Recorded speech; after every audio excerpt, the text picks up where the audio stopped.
Bom, antes de começar a falar especificamente sobre personas, eu vou colocar a estrutura dessas aulas aqui que eu estou colocando para vocês sobre criação e otimização de personas.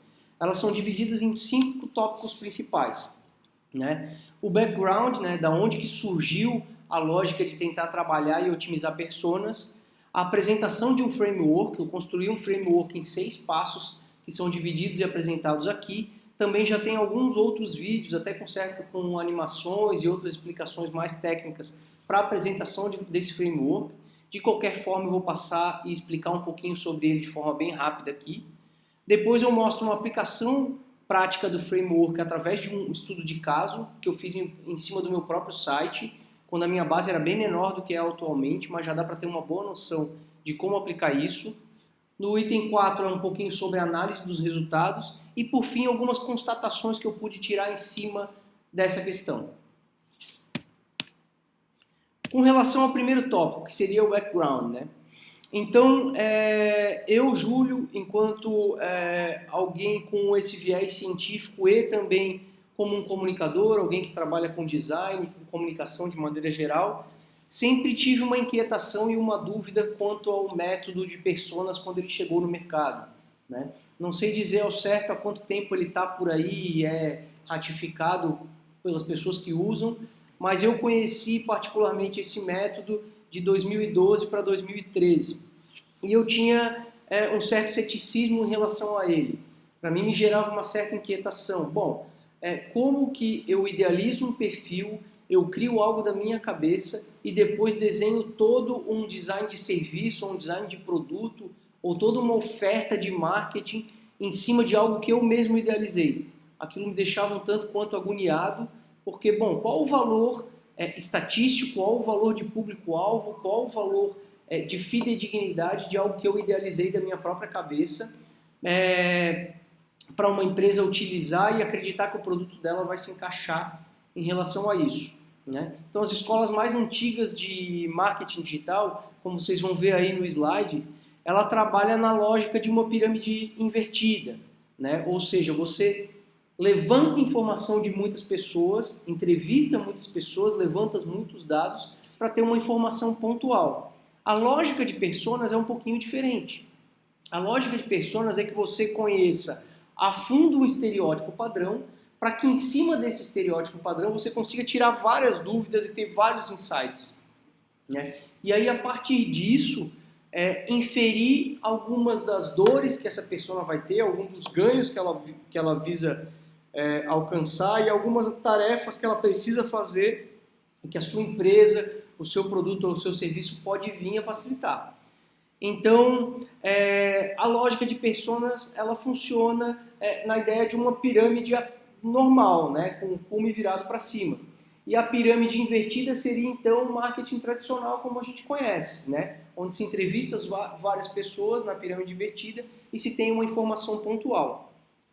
A ideia nesse trabalho de persona é justamente integrar esses dois mundos, né? Ou seja, eu posso descobrir uma informação interessante para esse meu público e depois ir buscar na estatística se de fato esse público é relevante, se ele é recorrente na minha base, se de fato a dor dele tem potencial de ser a dor de muitos outros, né?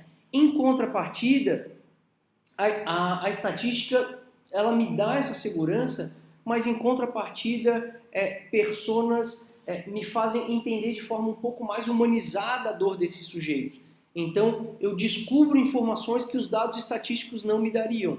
Então, a partir de que eu entendi essas duas modalidades, eu comecei a ver que havia uma certa conexão e que daria para fazer um trabalho de integração entre essas lógicas de levantamento sobre o público-alvo. Aí veio a ideia, então, de trabalhar personas, né?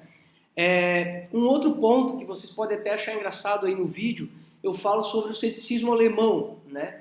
Então, como todo mundo sabe, os alemães são muito metódicos, são muito céticos, e quando eu cheguei lá, eu consegui perceber, quando eu fui fazer meu doutorado de sanduíche lá, eu consegui perceber que eles eram muito céticos, porém usavam bastante essa técnica. Então, pessoal, falando um pouco então sobre esse ceticismo alemão, né? Eu tive a oportunidade de fazer o doutorado de sanduíche na Alemanha de conhecer um pouquinho a personalidade dos alemães e deu para perceber que eles são extremamente céticos, né? E uma coisa que me surpreendeu é que mesmo em meio a tanto ceticismo, o pessoal da área de design na Alemanha acredita muito nessa técnica. Eu também, sendo um sujeito super técnico, super cético, desconfiava da técnica e falei assim, bom, se esse pessoal aqui que é extremamente cético está utilizando essa ferramenta, deve haver alguma razão por trás. Acabei conhecendo algumas pessoas que trabalhavam com a ferramenta, que pesquisavam isso a nível de pesquisa de doutorado, e tive a oportunidade de conhecer um pouco mais e entender essa lógica que eu acabei de explicar agora há pouco, né, sobre a diferença entre a pesquisa tradicional do marketing e a técnica de personas, e conseguir entender que o valor dessa abordagem estava de fato muito ligado a essa humanização, que te permite entender um pouco mais sobre o perfil, que te permite entrar um pouco mais no cérebro, na forma de comportamento dessa pessoa, para conseguir dialogar com ela, para conseguir oferecer uma proposta de valor e para de fato entender quais são as dores dela, né? Especialmente no marketing digital, isso é muito interessante porque você consegue entrar dentro da mente da pessoa e começar a tentar idealizar que se ela tem determinada dúvida, determinada dor, determinado problema a ser resolvido, começa a te dar insights de então, que tipo de conteúdo eu posso ofertar para despertar a atenção. Isso não é novidade, vocês já viram em outros vídeos que eu coloquei aqui sobre a idealização e o valor da abordagem de personas, né? A questão aqui está dizendo que eu vou abordar nesse vídeo é um passo além. Então, como que, olhando para isso, entendendo o valor disso, eu consigo otimizar, eu consigo usar estatística, eu consigo usar dados estatísticos para calcar e dar base, sustentação para as minhas escolhas e para o delineamento da minha persona. É isso que a gente vai abordar aqui nesses slides. Então, para que serve persona? Só para dar uma ideia geral para quem ainda não conhece o conteúdo. De maneira geral, ele serve para representar estereótipos do público-alvo, né? Ele modela um usuário final de forma conceitual, né? Ele captura, então, esses modelos mentais do usuário. E a técnica de persona é justamente em cima disso, no sentido de deixar isso um tanto quanto mais humanizado, de trabalhar isso de forma mais humana, coisas que dados estatísticos não diriam. E enquanto profissionais da área de comunicação, desenvolvimento de produto, nós podemos utilizar isso como um insight para oferecer uma solução de design de serviço ou de projeto, né?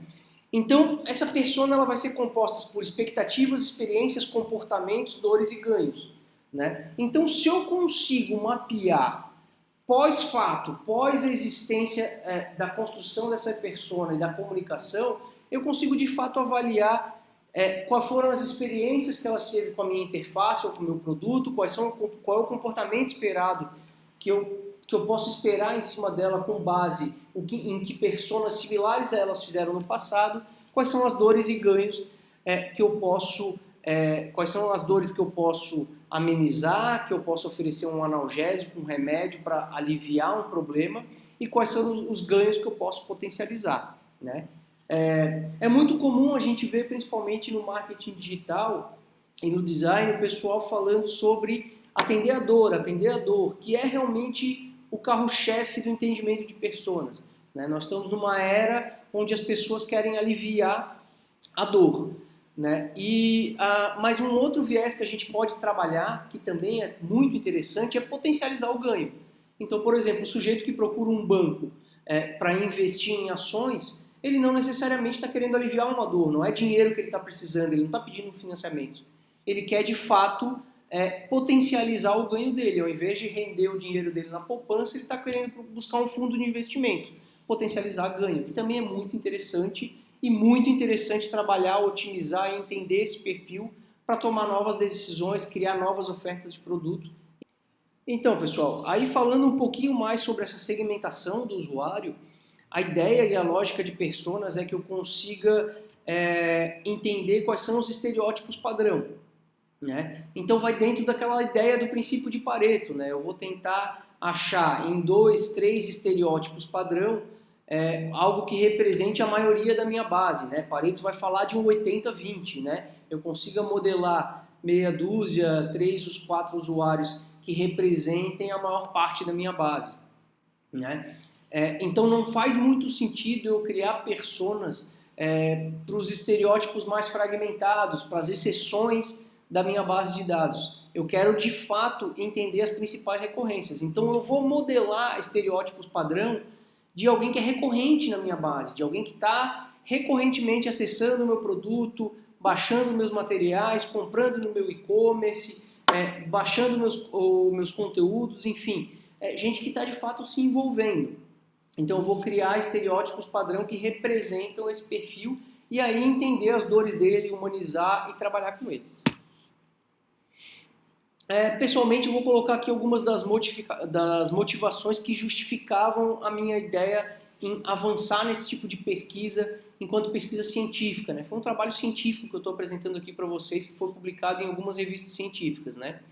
A primeira motivação era essa vontade que eu tinha de confrontar a persona idealizada com as características e comportamentos mais recorrentes da base, né? Muitas vezes eu tinha essa sensação que você idealiza algo, desenha uma solução, um serviço para esse perfil e poucas vezes você confronta para de fato saber se aquele perfil idealizado existe na tua base, né? Essa era uma das vontades, uma das motivações de fazer esse trabalho.